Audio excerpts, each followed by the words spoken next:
This is Trey Alvey with your 28storms.com Tuesday, February 22nd update, and we have a lot to talk about with severe potential for this upcoming Thursday, so let's get right down to it.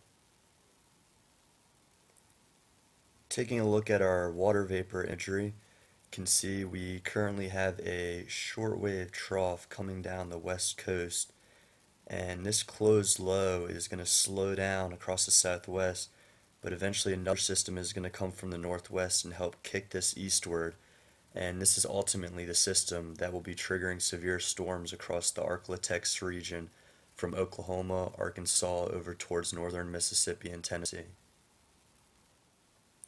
Taking a look at the 0Z European model, it shows a 998 millibar low pressure system in southeast Missouri for Thursday at around 6 p.m.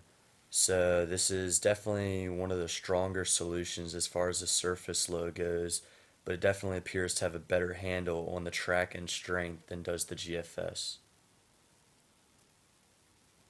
Here's a model comparison of the latest GFS and NAM runs, and here's the GFS right here, and you can see it's a little bit more disorganized with the low and a little bit further southwest, whereas the NAM has a little bit further up here and definitely a little bit more organized. And here's one more model plot showing the disparity in tracks between the low pressure, and this is the SREF, and basically it has low pressures plotted from across Oklahoma even to Arkansas and Missouri. And the SREF is basically an ensemble mean, and each of these are the individual members of that mean, and it compiles them all together to put a mean low pressure system, and it currently has it placed in this general area for this time frame. Here's another model output I like to look at, and this is basically the compilation of an ensemble mean used by the Storm Prediction Center called the MARS output. And generally you want to look for totals 15 or greater, and we certainly do have that, and that's for severe weather. However, for more significant severe weather, you generally want to look for areas of 25 or greater, and as you can see, that is really lacking in all three of these categories, and this is the compilation of all of them. Now taking a quick look at the upper levels for this system, this is for Thursday evening, and we have a very complex jet pattern. We have one jet streak coming in from out west, we have one from the subtropical jet stream, and then we have another jet stream moving out over here. So these three jet streaks are essentially what's going to help trigger the surface low. However, it is a very complex pattern, but essentially our best divergence will generally be in this region due to primarily these two jet streaks, and that's where we're likely going to find our surface low. Here's a look at the mid-level winds with our 500 millibar chart, and here is our shortwave trough, and you can see it is a very low amplitude trough, meaning it has a much broader base. It's not like a high amplitude trough that's diving down like this, but instead it's coming across and it's very broad. And this sometimes can be definitely a plus for severe weather. It can also allow for storms to be more discrete because the winds will generally be more out of the west-southwest or southwest, and this will allow for storms to push away from the front that they trigger on rather than forming into a line, because you don't want those upper level winds to be parallel to the front. You want them to be more perpendicular to help get the storms discrete. The 850 millibar model plot shows that we certainly have a nice low level jet coming in about 40 to 50 knots. Now the one thing that will inhibit severe weather with this low level jet is the fact that it's coming out of the southwest. Generally you want it to be a little bit more with a southerly component. However, this does show that the shear is certainly there in the low levels.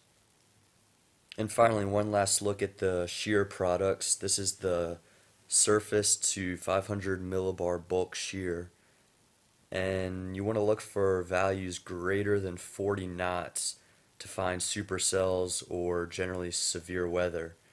And we definitely have that with values up to 60 to 70 knots in some areas.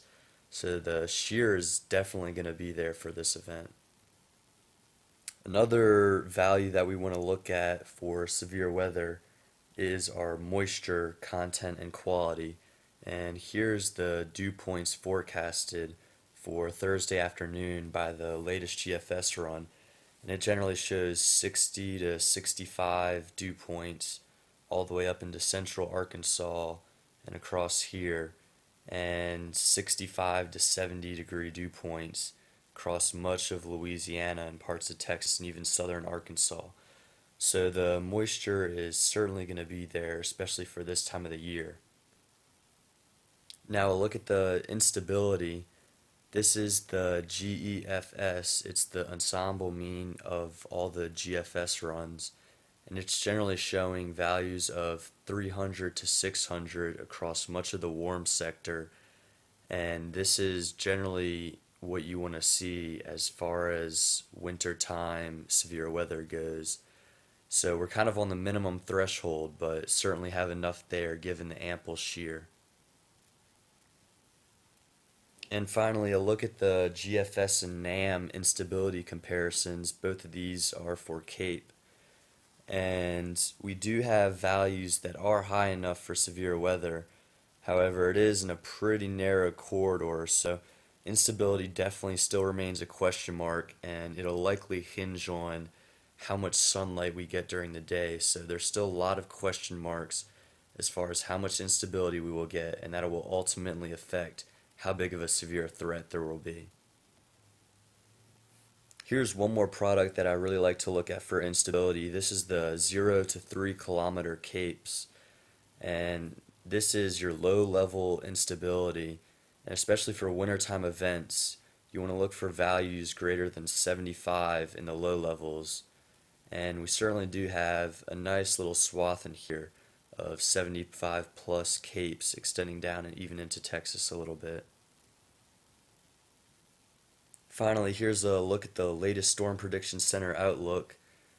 This is for day 3 Thursday, and they have a 30% chance of severe weather across much of this region and 15% extending out even further. So the Storm Prediction Center definitely believes the threat is there, and we do as well. There are still several question marks as far as how severe it will ultimately get, but there definitely is potential for some significant severe weather.